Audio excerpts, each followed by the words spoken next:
እስቲ ይሄ ባለጌ ሰውዬ የሚለውን ሰምተን እንመለስ። የባህላዊ ጋዜጠኛ ምን እያለን ነው?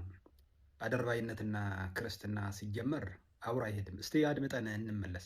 ምንድነው የተፈጠረው? በትናንትናው ዕለት በአክሱም ከተማ የጁምዓ ስግደት ሳይሰገድ መቅረቱን በዚህ ሰዓት የወጡ መረጃዎች እያሳዩ ይገኛሉ። በትናንትናው ዕለት ብቻ አይደለም፣ ባለፉት 3 ሳምንታት በመከልከሉ ብቻ የጁምዓ ሶላት ሳይሰገድ መቅረቱ እየተዘገበ ይገኛል። ተወደዳችሁ የእግዚአብሔር ቤተሰቦች፣ የመብርሃን የወላዲተ አምላክ የድንግል ማርያም መስቀል የአደራ ልጆች በመላው ዓለም ሆናችሁ የምትከታተሉ መላው ኦርቶዶክሳውያን፣ በመጀመሪያ ይህ ልጅ በግምት ነው ዜናው ያስተላለፈው። ብሩክ ኒውስ ይባላል። እውነተኛ ጋዜጠኛ በእውቀት ያገኘው ጋዜጠኝነት ቢሆን ግራና ቀኝ አጥንቶ ትክክለኛ ማስረጃ ያስተላልፍ ነበር።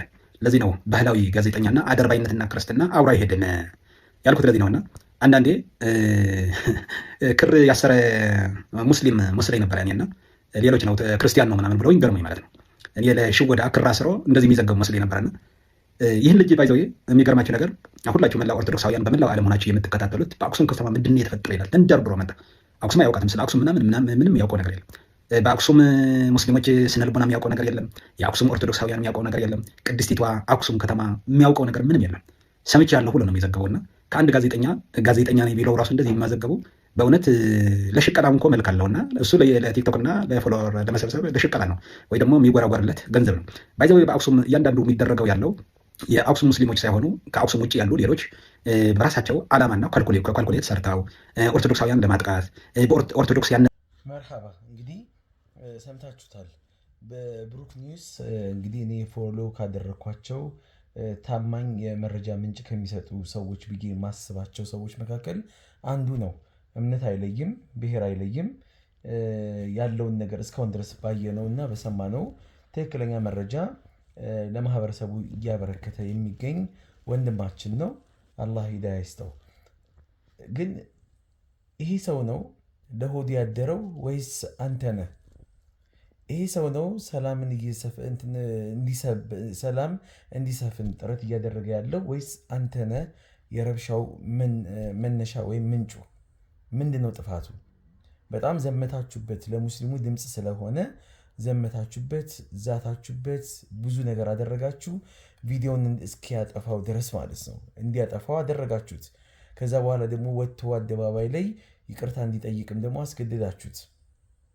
በዚህ ተንኮላችሁ ይሄ ግፍና መከራችሁ ነው እኮ እናንተ የአምላክ ሰዎች ነን፣ የአምላክ ልጆች ነን፣ የእግዚአብሔር ልጆች ነን እያላችሁ የምትደሰኩሩት ዲስኩር ብቻ ነው።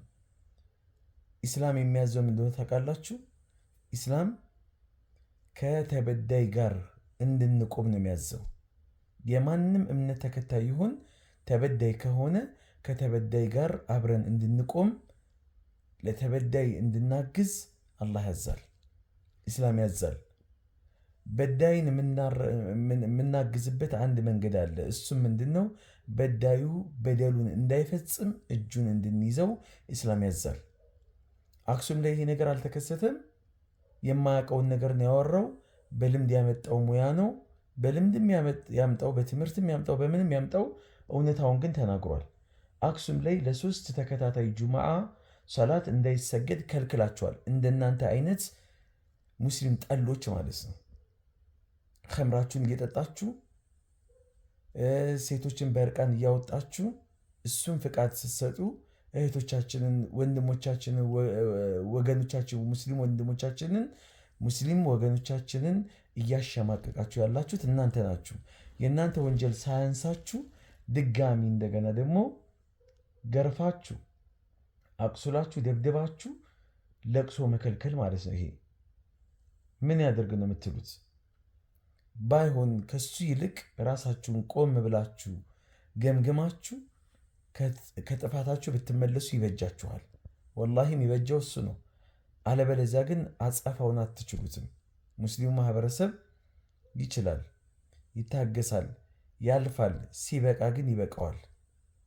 አሁንም ፍትህ ለአክሱም ሙስሊሞች።